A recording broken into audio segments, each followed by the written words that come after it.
An overlooked aspect of the Sith is their creation of monsters. Twisting life to breed sickening alchemical creatures is actually the very foundation of their order. It was Force alchemy that caused Ajun Tapal and his followers to be expelled from the Jedi, creating the Second Great Schism. Creating monsters, though, was an art somewhat considered to be lost to the modern Sith, at least until Darth Sidious brought it back. Strangely though, unlike the glorious monsters of the ancient Sith, Palpatine's own aren't something we often get a glimpse of, but Sidious cared enough about this art to write an entire book about it, and as a man who often emulated the ancient Sith, we wanted to find out what nightmarish creatures he had in the making. Welcome back to the Archives, Lore Junkies, and let's begin with the monsters of Darth Sidious. When looking at first, it seems almost counterintuitive for a rule of two Sith to be bothering with monsters. Much like in lightsaber duels, alchemical beasts could be interpreted as a thing of the past. After all, it's not as though modern Sith are needing living siege weapons for the front lines of battle,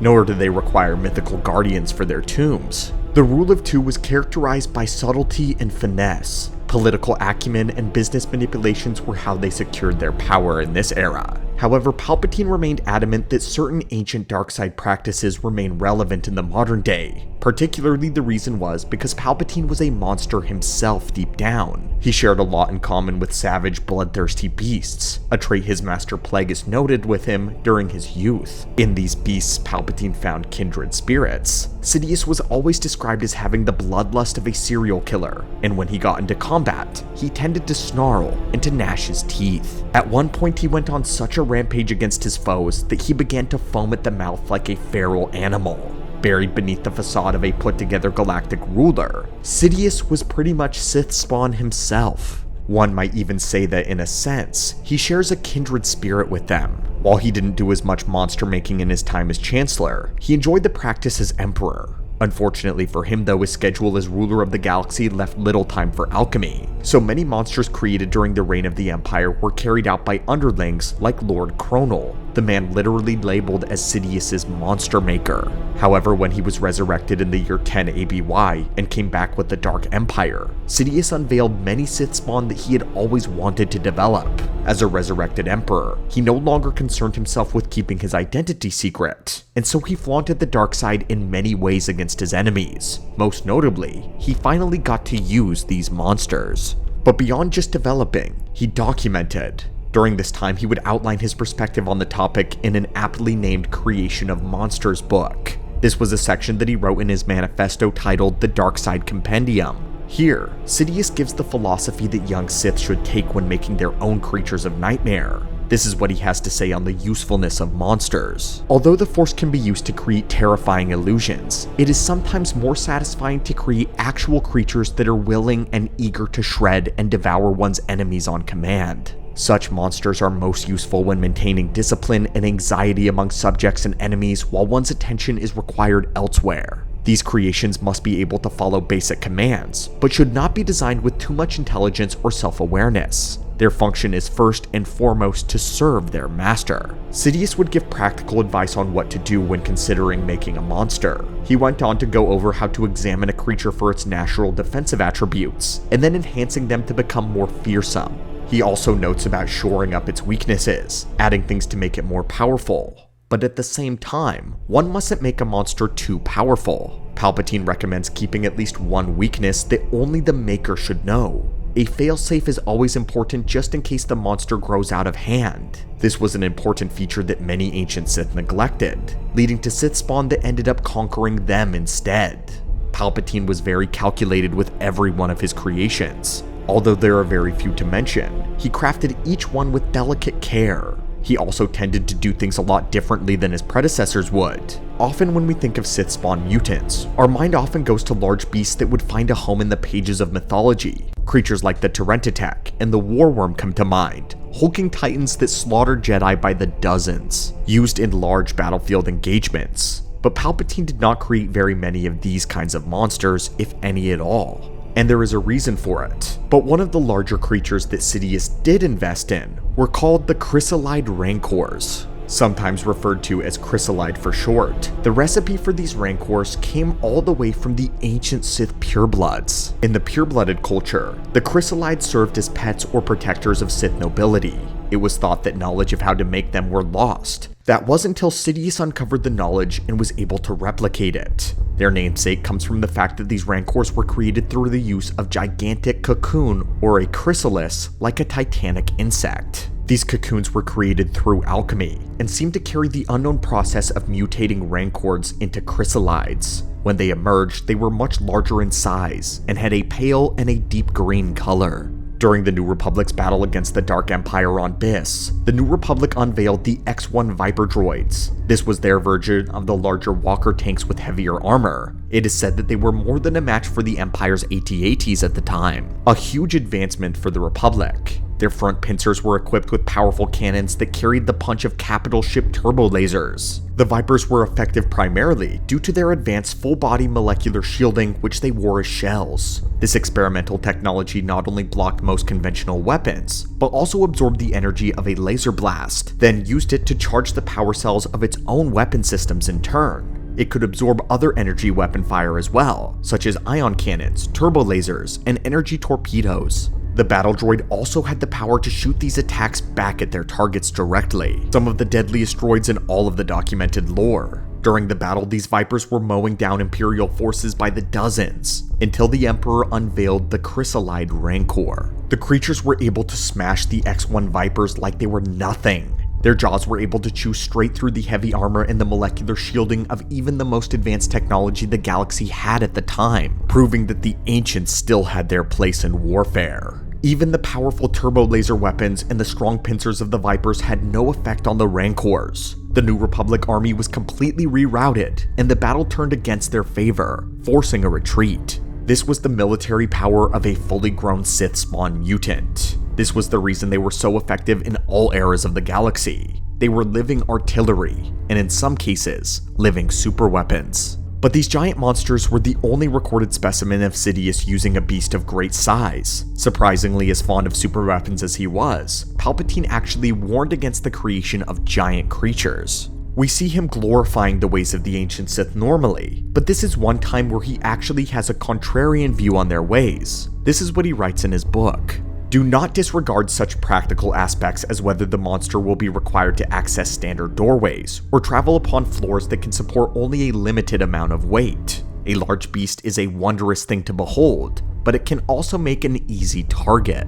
Sith like Naga Sadow, Sorza Sin, and Exar Kun were fond of these massive monsters, but according to both this quote and Sidious's own repertoire of creations, he heavily favored more humanoid-style mutants. The first of these to mention are the Imperial Sentinels. Sidious made these beings as an alchemical race completely subservient to his will. Only he and his inner circle of dark acolytes were privy to the knowledge of how the Sentinels were made. No one else, not even the Sovereign Protectors, had any knowledge of their true origins. Sentinels were cloned from the tissue stock and hidden facilities of Byss. This process involved introducing chemicals to their bodies during the growth period, which would suppress their higher mental faculties. They were unable to speak or really understand anything but blind obedience and combat. During their growth cycle, Sentinels were mutated by Sidious's dark side adepts, and when this happens, the adepts would form a mental bond with the Sentinel. If the process was successful, the Sentinels would end up as mindless living hulks, totally dependent on the will of the adepts for purpose or even movement. They were essentially puppets of raw strength, animated only by the dark side and the will of their makers. Originally, Sidious had attempted to clone them from Force sensitives, but as usual, Force sensitive cloning proved to be unstable. The first generation Sentinels were said to be much too dangerous due to their instability, and so the first gens were disposed of secretly. While the subsequent generations were less powerful, they proved much easier to control, and for Palpatine, this was much more preferable. But even at a lesser power, they proved to be terrifying. They were twice the size and strength of royal guards, who were each already equivalent to a Jedi Knight. The Imperial Sentinels were only spoken of as rumors during the era of the Empire. Any who actually saw them thought of them as large droids, experiments gone wrong. They wouldn't be seen in the light of day until Sidious's return in the Dark Empire, when he kept the Sentinels very close to him at all times. But speaking of living droids and the Dark Empire, this happens to pertain to our next of Palpatine's Sith spawn. Let us introduce you to the Shadow Droids. Shadow Droids might just be the most horrific experiment yet.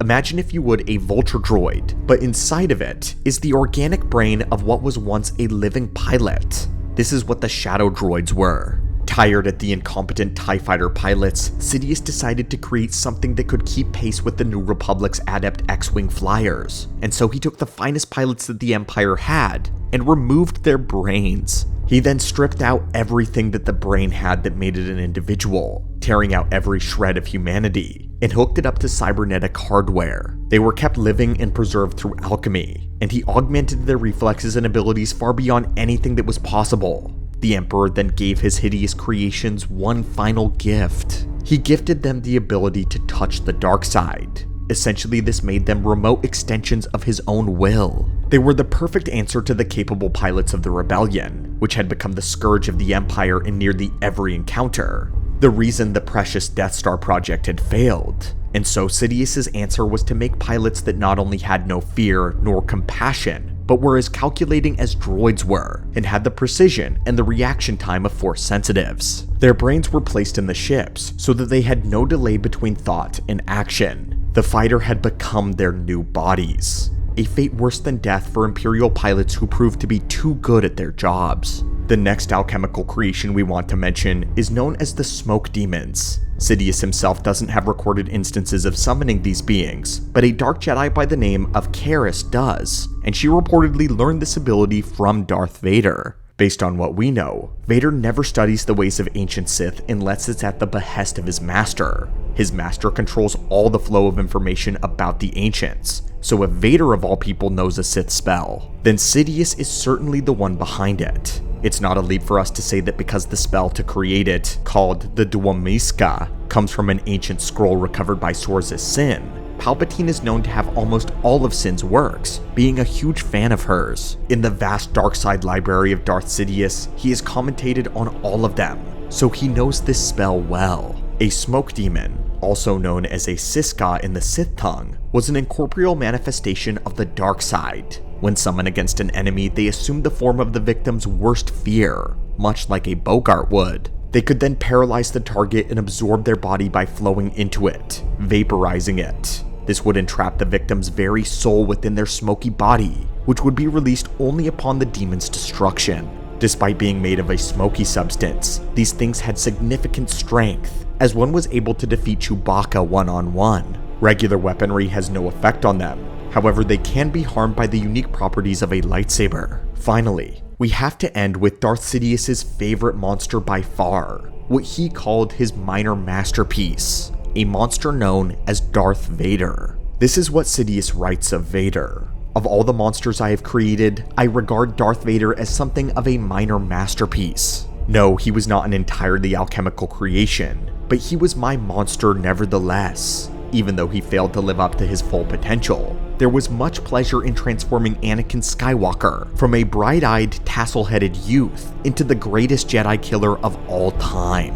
Yes, he ultimately turned against his master, as monsters sometimes do, but that was my fault, not his. Given the opportunity to create Vader again, I would, and with zeal. In the novel The Rise and Fall of Darth Vader, it is confirmed that Sidious used potions and alchemy to keep Anakin alive on the trip back from Mustafar, and during the several-day construction of Lord Vader, Sidious was spending all of his time conducting rituals, utilizing his artifacts in order to keep the transformation process alive. In this way, Vader is included with Sidious's monsters appropriately. Like he said, Vader may have not been an entirely alchemical creation the way that the others were. He was not a creation like the Chrysalide or the Sentinels, but there was alchemy involved. It took decades for Sidious to warp the Jedi's greatest hero into the bane of their existence. And after all, annihilating Jedi is the main reason why every Sith spawn creature exists. And so, that was our deep dive into Sidious's alchemical monsters. This aspect of the dark side is something we think isn't talked about enough in the lore.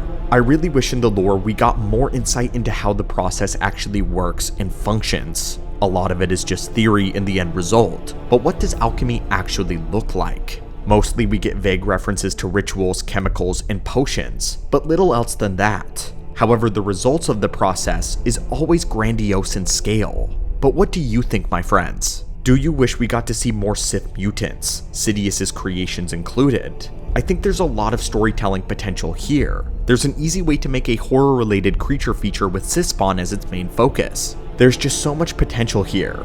The closest things we get to it are the Death Trooper novel and Red Harvest, but there's still plenty of monster stories left to tell with the Sith and the dark side involved. But as always, my friends, thank you so much for watching and supporting the channel, and until next time, may the Force be with you.